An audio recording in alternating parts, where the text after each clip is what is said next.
dejaron claros que el sector dominante de entre los legisladores oficialistas no estaba de acuerdo con el proyecto del gobernador. Por primera vez, los diputados de la Plural planteaban públicamente sus diferencias con el mandatario, poniendo reparos ante una iniciativa que parece esencial para su gestión. Esta divergencia, que en la arena política la mayoría daba por sentada, quedó públicamente expuesta en un contexto donde el gobierno nacional jugó casi sus últimas cartas. La primera tuvo que ver con el viaje a Estados Unidos a sacarse la foto con Donald Trump y Elon Musk. La segunda fue mandar el decreto de necesidad y urgencia para que lo habilitaran a endeudarse al Congreso y su aprobación. La tercera fue decir que el staff del fondo se iba a encontrar con el directorio para analizar el caso argentino, lo que demostraba lo muy avanzado que estaba el crédito. Y como nada de eso tranquilizó a los mercados, teniendo el Banco Central de la República Argentina que seguir quemando reservas en dólares para que su precio no se desboque, salió el ministro Luis Toto Caputo a anunciar el acuerdo con el FMI, a las apuradas, después de haber tenido una conversación menor con la directora general del organismo. Todo fue muy desprolijo, al punto que, al toque de haber hecho el anuncio Caputo, desde el fondo salieron a desmentirlo parcialmente, porque el nuevo préstamo saldrá. Ahora, más allá de que si serán o no 20.000 millones de dólares, como dijo el fugador en jefe, y cuándo se otorgará, alrededor de la mitad irá a parar a que el FMI se pague a sí mismo, simplemente a través de un asiento contable. Es decir, esa plata nunca llegará al Tesoro Nacional, aunque sí incrementará la deuda. Y el resto será de libre disponibilidad, ponele, para sostener la cotización del dólar. Por lo que, lo seguro es que, como ha ocurrido siempre cuando la economía tiene empresas que no son rentables y gasta más que lo que recauda en dólares, tarde o temprano se terminará en una devaluación. Esa inseguridad que transmite el gobierno genera las corridas disimuladas con la quema de reservas, más el aumento sostenido del precio de los alimentos y las investigaciones crecientes en cuanto al Cryptogate que le va rodeando la manzana a la hermana alias el jefe, ha hecho que la imagen de Milei cayera al piso más bajo desde que asumió como presidente. Ahora, lo realmente preocupante es que no hay ningún contraste que aproveche ese derrumbe de Milei.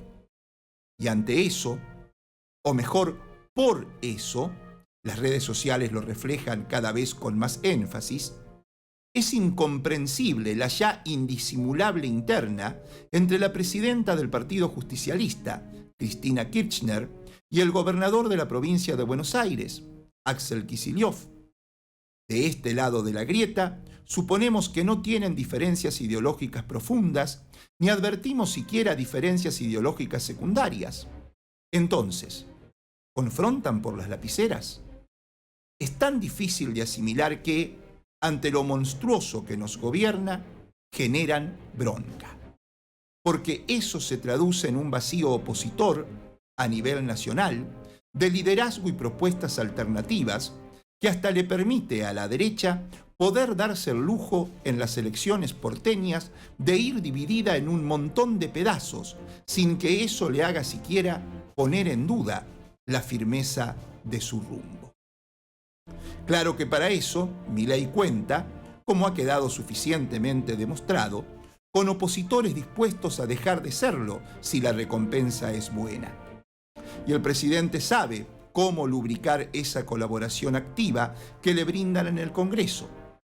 El año pasado, a Misiones le compensó, más que a ninguna otra, el acompañamiento que le brindaron los legisladores del gobernador Hugo Pasalacqua, otorgándole 13.000 millones de pesos en aportes del Tesoro Nacional, fondos compuestos por el 1% de la masa coparticipable, que se asignan a distritos en emergencias o con desequilibrios transitorios de caja, aunque siempre se reparten de manera discrecional. También Tucumán, Entre Ríos, Chubut, Salta y Catamarca no solo tuvieron su recompensa en aquel asado en la Quinta de Olivos, con que los agasajó por aquellos votos con que le pusieron a salvo los oprobiosos vetos a la recomposición presupuestaria de las universidades públicas nacionales y a los haberes jubilatorios, sino también en suculentas sumas en ATN. Y pese a que se quedó con ATNs por 811.061 pesos sin repartir el año pasado, a La Pampa, ni a Provincia de Buenos Aires, les envió nada. Y en lo que va de este año, lo mismo. La trágica emergencia en Bahía Blanca hizo que se apiadara de la provincia de Buenos Aires, a la que destinó 10.000 millones, y en el primer trimestre del año ya lleva repartidos 43.000 millones. Unos 19.000 millones entre las damnificadas, también por desastres climáticos, Chubut, Neuquén y Río Negro. Repartija discrecional hubo para Mendoza, Misiones y San Juan, y por fuera de los ATN, como anticipo de coparticipación para enfrentar complicaciones financieras, Milei le transfirió 120.000 millones a Chaco, del radical Leandro Sdero. Van 3 meses de este 2025 y como pasó todo el año pasado, para La Pampa, 0 peso. Ya resignado, jugado y con pocas fichas, Sergio Silioto, en un acto de entrega de viviendas en Realicó, se sinceró diciendo: estamos solos, porque el gobierno nacional no está. Como señalábamos un par de semanas atrás, poco margen le queda para ir más allá de consolidar lo que se tiene, apostando al consumo interno para mantener empresas y sus fuentes de trabajo. Para eso vuelca la logística del Banco de la Pampa, con promociones que serán la vedette en la Expo Pymes que se viene, y apelará a cuanto fondo tenga para aparear la inflación con aumentos salariales a los empleados públicos, claves en esto de mantener el consumo. A propósito, ¿cómo le habrá ido en la recaudación del aporte solidario? ¿Te acordás? Aquella ley que impulsaba el gobierno y saliera a fines de septiembre, después de medio año de polémicas, bloqueo opositor, recortes al proyecto original, idas y vueltas, que devino en Ley de Atención Prioritaria de Grupos Vulnerables, que tuvo a 10.000 familias vulnerables esperando 15 días por su alimento y que terminó siendo, para los funcionarios, solo una invitación a colaborar. Nunca más se habló de cuánto se está recaudando y si realmente ayuda a que ningún pampeano o pampeana pase hambre. Y a propósito también, cuando te inviten a creer que todos somos el campo, ten en cuenta que los presidentes de la Sociedad Rural Argentina y de Confederaciones Rurales Argentinas rechazaron la medida del gobierno nacional de eliminar la barrera sanitaria del Colorado, como reclama históricamente La Pampa, y confirmaron que intercedieron para suspender la decisión, que fue la opción final de Milei. Por otro lado, el calendario comienza a acercar las elecciones legislativas y poco a poco, aún respetando la premisa común de que el que arranca primero nunca llega, los partidos se van poniendo en movimiento. Pillos, los que primerearon, fueron los radicales, que, lo que nunca nadie hace, hicieron pública una encuesta que dicen haber hecho y tiraron una serie de datos afines a sus intereses. Lo primero que dieron a conocer fue, para no levantar sospecha de que se tratara de una truchada, que la foto actual lo ubica al peronismo primero en la preferencia de las y los encuestados, e incluso que, asombrosamente, ellos, los radicales, no están segundos, que los escoltas son los libertarios, que después sí vienen ellos y por detrás macristas y tiernistas, muy por abajo en la consideración de quienes respondieron a la encuesta. Lo llamativo es que también hicieron pública otra encuesta, pero ya con nombre y apellido, donde medían a quién votarían pampeanos y pampeanas para gobernar. Y ahí, por encima de todos, aparece el nombre de Martín Berongaray. O sea que la gente votaría por el peronismo antes que por los radicales, e incluso por los libertarios antes que por los radicales. Pero el ganador sería Berongaray. Raro, ¿no? Ahora, según la encuesta, el peronismo está por encima de todos, pero por debajo del 40% de intención de votos. Y Berongaray les gana a todos, lo midan contra quien lo midan, sea peronista o de cualquier partido. Y ahí está el huevo y no lo pise. Los radicales instalan esta encuesta para imponer la estrategia ganadora todos juntos. Libertarios, radicales, macristas y tiernistas, incluso en ese orden, pero aliados, le ganan al peronismo. Y el candidato a gobernador tiene que ser el radical Berongaray, que le gana a cualquiera que le pongan enfrente. Rubén Marín supo popularizar una frase. Antes de cada elección, la oposición nos dice cómo va a hacer para ganarnos. Y después de las elecciones, termina explicando por qué perdieron. ¿Seguirá teniendo vigencia esa frase del exgobernador? Mientras tanto, por el lado del peronismo, el gobernador dio muestras de que se pondrá al frente de la campaña electoral que se viene. En la reunión del Consejo Partidario pidió que no se prorroguen los mandatos, quiere seguir siendo el presidente, pero con ratificación electoral.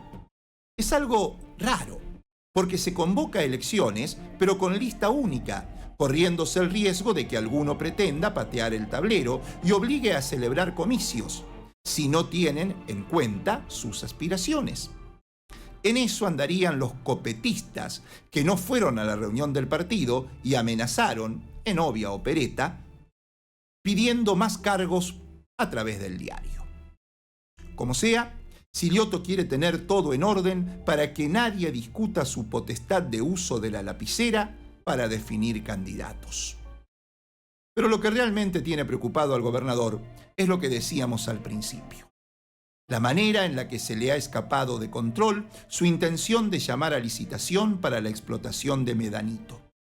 Parecía tener encaminada la aprobación del proyecto con la anuencia de la diputada macrista Laura Trapaglia, que argumentando la cuestión social por la que atraviesa 25 de mayo ante la desinversión de Petroquímica Comodoro Rivadavia.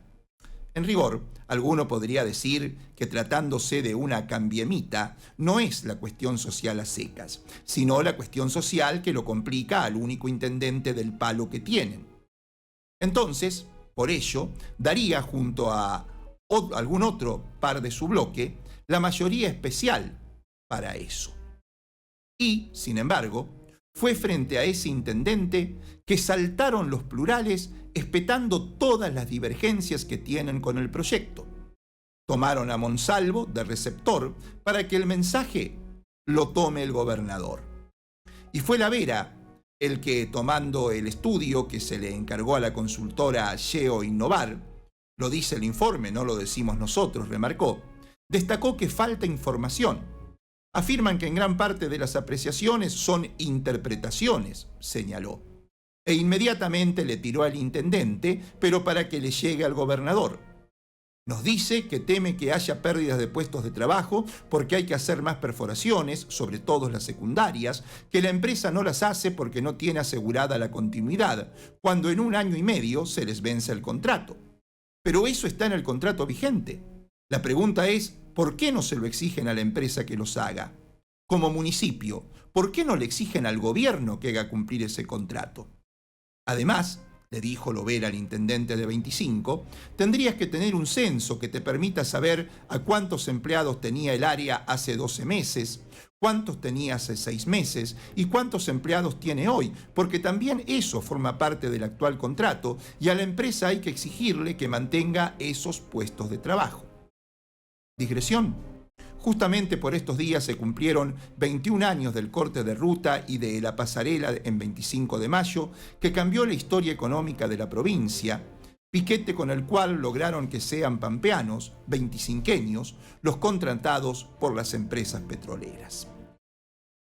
Después de reflexionar que parece que es más fácil ir a algún medio y decir espero que se apuren los diputados y aprueben el llamado a licitación, Lovera fue a los bifes. Nos decías que no te alcanzaba para cubrir las erogaciones con las regalías, que son del 35%, y que le estaban pidiendo adelantos al gobernador provincial. Sin embargo, el proyecto que nos apurás para que se apruebe fija las regalías en un 12%. ¿Y con eso sí te alcanzaría? La verdad, a mí las matemáticas no me dan. Por otro lado, estás preocupado por la continuidad de las pymes ante la falta de inversión de PCR, y para mí, cualquiera que agarre el área, sea PCR, otra empresa, una UTE, si las empresas son operativas en el área y tienen todo en regla y hacen su trabajo como corresponde, no deberían tener problemas de continuidad. También Noelia Sosa, que supo ser directora de control operativo en áreas de producción de petróleo, cargó contra el intendente por la falta de control ambiental en la explotación y la necesaria biorremediación. Ambos diputados subrayaron que esta ley es la más importante que va a tener la provincia de La Pampa en la historia democrática en cuanto a recursos, por la importante recaudación que puede tener la provincia para desarrollarse en los próximos 25 o 35 años. Y por eso reclamaron mucha información y menos pasión para trabajar esta herramienta. Naturalmente no hubo dictamen y se pateó todo para el 9 de abril. ¿Será que los diputados plurales tan en desacuerdo están con el proyecto de Silioto y lo dejarán sin esa ley que para el gobierno es tan necesaria? ¿O será que simplemente se la patearán para adelante? Yo estoy casi convencido de que esta Cámara, a pesar de las diferencias que podamos tener, de los matices que podamos tener, seguramente un año antes que venza el contrato, la ley ya esté sancionada, dijo Lovera, para demostrar que siempre hay que mirar al norte. El norte es el que ordena. Mi nombre, Javier Alejandro Urban.